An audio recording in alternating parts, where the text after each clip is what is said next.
మహబూబ్నగర్ వెళ్దాం. అక్కడ మా ప్రతినిధి ప్రదీప్ మనకు అందుబాటులో ఉన్నారు. అక్కడ కూడా సేమ్ అంటే పాడి కౌశిక్ రెడ్డి చేసినటువంటి వ్యాఖ్యలకు సంబంధించి అక్కడ కూడా ముదిరాజు ఎవరైతే ఉన్నారో ఆ కులానికి సంబంధించినటువంటి నేతలందరూ కూడా ఆయన కౌశిక్ రెడ్డి దిష్టిబొమ్మను దగ్ధం చేసినటువంటి పరిస్థితి కనిపిస్తూ ఉంది. ఇక ప్రధానంగా షాద్ నగర్, మహబూబ్ నగర్లో ఎమ్మెల్సీ పాడి కౌశిక్ రెడ్డి సంబంధించినటువంటి చేసిన వ్యాఖ్యలకు నిరసనగా వారు ఆయన దిష్టిబొమ్మ దగ్ధం చేయడం, ముదిరాజులపై ఎమ్మెల్సీ కౌతిక్ ఏదైనా వ్యాఖ్యలకు నిరసన వ్యక్తం చేస్తున్న 24 గంటల్లో క్షమాపణలు చెప్పాలని బేషరతుగా, లేకపోతే తమ తడాక ఏంటో చూపిస్తామని కూడా ముదిరాజులు హెచ్చరించినటువంటి పరిస్థితి కనిపిస్తుంది.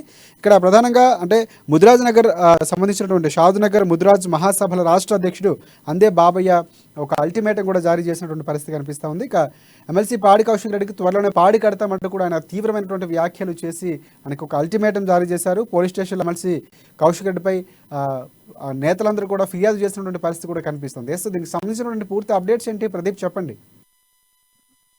Good evening Rajasekhar. ఏదైతే పాడి కౌశిక్ రెడ్డి ఒక జర్నలిస్ట్ పై దాడి చేసి అతన్ని విచక్షణగా కొట్టి తీవ్ర పదజాలతో కులం పేరుతో దూషించడాన్ని ముదిరాజ్ సమాఖ్య ఈ రోజు తీవ్రంగా ఖండిస్తుంది. అయితే ఈ నేపథ్యంలోనే ఉమ్మడి జిల్లా వ్యాప్తంగా షాద్ నగర్, మహబూబ్ నగర్ మరియు ఉమ్మడి జిల్లా వ్యాప్తంగా కూడా పాడి కౌశిక్ రెడ్డి దిష్టి బొమ్మలు దానం చేశారు. అయితే పార్టీలకు అతీతంగా ఈ ముదిరాజ్ సంఘం అధికమై పాడి కౌశిక్ రెడ్డి 24 గంటల్లో క్షమాపణ చెప్పాలంటూ, లేకుంటే తీవ్ర పరిణామాలు ఉంటాయని కూడా వాళ్ళు హెచ్చరించారు. ఈ నేపథ్యంలోనే షాద్ నగర్, మహబూబ్ నగర్ పలు ప్రాంతాల్లో లిఖిత పూర్వకంగా పోలీస్ స్టేషన్ లో ఫిర్యాదు చేశారు.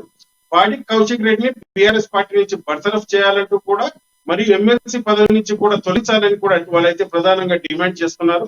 అయితే ఏదైతే పాడి కౌశిక్ రెడ్డి గతంలో కూడా నోటి దులతో ఇలాంటి వ్యవహారాలు చాలా చేశాడని, కానీ కుల సంఘాలను దూషించడం కూడా చాలా గర్హనీయమైన సంఘటన కూడా వాళ్ళు చెప్తున్నారు. ఈ నేపథ్యంలోనే షాద్ నగర్ లోని ముదిరాజ్ సంఘ నాయకుడు అందే బాబాయ్ ఆధ్వర్యంలో చౌరస్తాల్లో ఎమ్మెల్సీ పాడి కౌశిక్ రెడ్డి దిష్టిబొమ్మను దహనం చేశారు. అయితే ఈ నేపథ్యంలోనే తమకు 24 గంటల్లో బేషరతుగా క్షమాపణ చెప్పాలంటూ కూడా వాళ్ళు డిమాండ్ చేశారు. అయితే వీరే కాకుండా జర్నలిస్ట్ సంఘాలు కూడా ఒక జర్నలిస్ట్ ను దూషించడం మరియు కొట్టడంపై కూడా వాళ్ళు తీవ్రంగా స్పందించారు. వాళ్ళు కూడా బేషరతుగా క్షమాపణ చెప్పాలంటూ, లేకుంటే తీవ్రంగా పరిణామాలు ఉంటాయని కూడా కౌశిక్ రెడ్డిని హెచ్చరిస్తున్నామంటూ కూడా వాళ్ళు తెలిపారు. రాజశేఖర్, ఒకటి ప్రదీప్, ఇంకొకటి ప్రధానంగా అంటే ఎన్నికలు దగ్గర పడుతున్నటువంటి సమయంలో ఇలాంటి వ్యాఖ్యలు కూడా కొంత బీఆర్ఎస్ పార్టీపై ప్రభావం చూపించే అవకాశం ఉంది. అంటే కారణం ఏదైనప్పటికీ కూడా దుర్భాషలాడటం, అలాంటి కొన్ని పదాలు ఉపయోగించి తిట్టడం అనేది ఒక రకమైనటువంటి మనం అంటే సమాజంలో కొన్నిసార్లు సందర్భాల్లో ఒక ఉన్నతమైనటువంటి పదవులు ఉన్న వ్యక్తులు ఇలాంటి ప్రవర్తించడం అనేది ఏ విధంగా చూడొచ్చు అంటారు? ఇప్పుడున్నటువంటి పరిస్థితుల నేపథ్యంలో అధికార బీఆర్ఎస్ పార్టీకి సంబంధించినటువంటి నేతలు ఎవరైతే ఉన్నారు అంటే కేసీఆర్ దగ్గర నుంచి ఆల్రెడీ అల్టిమేటం కూడా జారీ చేసినటువంటి పరిస్థితి కనిపిస్తుంది బర్తరఫ్ చేయాలని. అంటే ఏమైనా త్వరలో స్పందించి అలాంటి చర్యలు తీసుకునే అవకాశం ఏమైనా ఉందంటారా?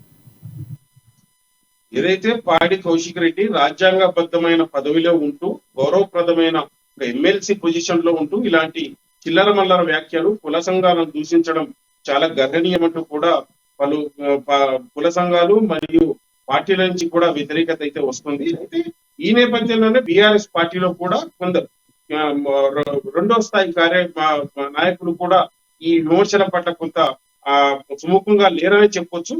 ఏదైతే పాడి కౌశిక్ రెడ్డి నోటి తూల వ్యవహారం బీఆర్ఎస్ పార్టీలో కూడా కొంత దుమారం రేపిందని చెప్పొచ్చు. అయితే రానున్న 4-5 నెలల్లో ఎలక్షన్లు రానున్న నేపథ్యంలో ఎలక్షన్ లో కూడా ఈ ప్రభావం ఉంటుందని కూడా వాళ్ళు ఆశాభావం అయితే వ్యక్తం చేశారు. అయితే బీఆర్ఎస్ అధిష్టానం, సీఎం కేసీఆర్ మరియు వర్కింగ్ ప్రెసిడెంట్ కేటీఆర్ దీనిపై చర్యలు కూడా తీసుకోవాలంటూ కూడా వాళ్ళు బయటికి చెప్పకుండా అంతర్గతంగా అయితే వాళ్ళు చర్చించుకుంటున్న సంగతి అయితే మనకు తెలుస్తా ఉంది. అయితే ఈ నేపథ్యంలోనే బేషరతుగా క్షమాపణ చెప్పాలన్న పాడి కౌశిక్ రెడ్డి చెప్పాలన్న ఉద్దేశం అయితే రెండో స్థాయి కార్యకర్తల్లో అయితే ఉంది. అయితే బీఆర్ఎస్ కార్యకర్తల్లో కూడా కొంత కింది స్థాయి నాయకులు కూడా ఈ వ్యవహారంపై ఆచితూచి వ్యవహరిస్తున్నారు. ఇది కుల సంఘాలను దూషించడం కొంత పద్ధతి కాదంటూ కూడా వాళ్ళు చెప్తున్నారు. అయితే త్వరలోనే బీఆర్ఎస్ అధిష్టానం కూడా ఈ చర్యలపై ఏదైతే పాడి కౌశిక్ రెడ్డి వ్యవహరించిన తీరుపై కూడా రాజకీయ విశ్లేషకులు అయితే మనకు చెప్తున్నారు. చర్యలు ఉంటే తప్ప రాబోయే ఎలక్షన్ లో గట్టెక్కలేమని కూడా చెప్తున్నారు. ఏదైతే బీసీల ఓటింగ్ ఉందో దాదాపు 30 నుంచి 60% వరకు బీసీల ఓటింగ్ ఉంది. అయితే ఇది పూర్తిగా ఎఫెక్ట్ పడుతుంది బీఆర్ఎస్ పార్టీకి అని కూడా రాజకీయ విశ్లేషకులు చెప్తున్నారు. బేషరతుగా 24 గంటల్లో క్షమాపణ చెప్పాలన్న ఉద్దేశంతో కూడా వాళ్ళు ఉన్నట్లు కూడా మనకు తెలుస్తా ఉంది రాజు.